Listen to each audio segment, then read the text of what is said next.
जब उसका कुछ खाने का समय होता है तब भी पढ़ लो। क्यों कि वो हर वक्त अगर पढ़ने की बात नहीं करते तो माँ बाप को ये फील होता है कि हम अपने बच्चे को लेके सीरियस नहीं है। मैं इस धारणा को बहुत बड़ी कमी मानता हूँ। आज के दौर में बच्चे की बारी बाद में आती है। सबसे पहले पेरेंट्स को चाहिए, क्योंकि उसमें एक प्रेस्टीज इशू जुड़ा हुआ है। इच्छा मेरी, लेकिन कर्म करना पड़ता है उस बच्चे को जो परीक्षा दे। उसके मन में एक बात बैठ गई, एग्जाम तो यार बहुत बड़ी मुसीबत है, ये जिंदगी में कुछ नहीं करने देता। तो उसके अंदर एक घृणा जैसी चीज, उससे डरने की, बचने की आदत पैदा हो जाती है। मैं आपको एक बात बताता हूँ, बहुत ही दिलचस्प बात, गौर से सुनिएगा। आज के दौर में एग्जाम, परीक्षा, इम्तिहान एक फोबिया हो गया है, एक डर हो गया है। उसका सबसे बड़ा कारण क्या है कि कंपटीशन 90%, 95%, 98%, 99%, ये किसको चाहिए?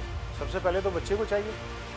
लेकिन आज के दौर में बच्चे की बारी बाद में आती है। सबसे पहले पेरेंट्स को चाहिए, क्योंकि उसमें एक प्रेस्टीज इशू जुड़ा हुआ है। अगर मेरे बच्चे के 95 या 99, 98% नंबर नहीं आते हैं तो मेरी समाज में प्रतिष्ठा, मेरी इज्जत, मेरा लेवल, मेरा स्टेटस, इस पे क्वेश्चन मार्क है। इच्छा मेरी, लेकिन कर्म करना पड़ता है उस बच्चे को जो परीक्षा दे रहा है। आपने अक्सर देखा होगा, माँ बाप या घर के बाकी सदस्य बच्चों पर इतनी ज्यादा पाबंदियां लगाने की कोशिश करते हैं जिसकी वजह से इम्तिहान, एग्जाम एक फोबिया बन गया। जब उसका खेलने का समय होता है तब भी पढ़ लो, जब उसका कुछ खाने का समय होता है तब भी पढ़ लो। क्यों कि वो हर वक्त अगर पढ़ने की बात नहीं करते तो माँ बाप को ये फील होता है कि हम अपने बच्चे को लेके सीरियस नहीं। मैं इस धारणा को बहुत बड़ी कमी मानता हूँ। जिस उम्र में, जिस वक्त पर अगर हम उस व्यक्ति को वो काम करने नहीं देंगे तो जाहिर सी बात है उसको उससे नफरत है। मान लीजिए कोई बच्चा खेल रहा, खेल का अंतिम छोर चल रहा है, अंदर से एक आवाज आई, आप छोड़कर अंदर आ जाइए, आप एग्जाम की तैयारी करिए। अब वो जो बच्चा उस समय क्रिकेट खेल रहा था और लास्ट ओवर उसके गेम का चल रहा है, लेकिन क्योंकि माँ ने बुलाया है तो जाना पड़ेगा। अब उसका जो कंसंट्रेशन है, उसका जो एंजॉयमेंट था, जो आनंद वो ले रहा था, वो उस लास्ट ओवर में आके सीमित हो गया।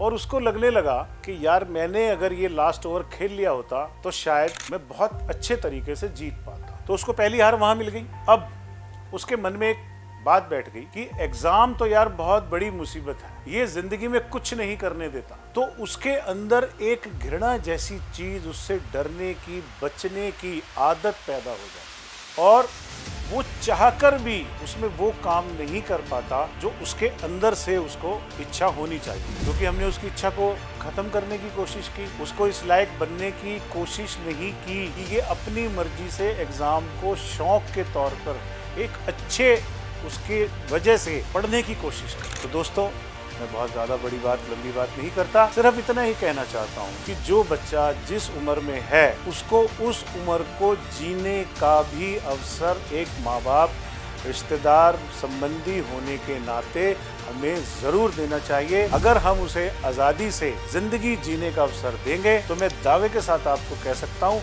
आज के दौर में, साधनों के दौर में, आधुनिकता के दौर में, वो कभी बच्चा आपको निराश नहीं करेगा।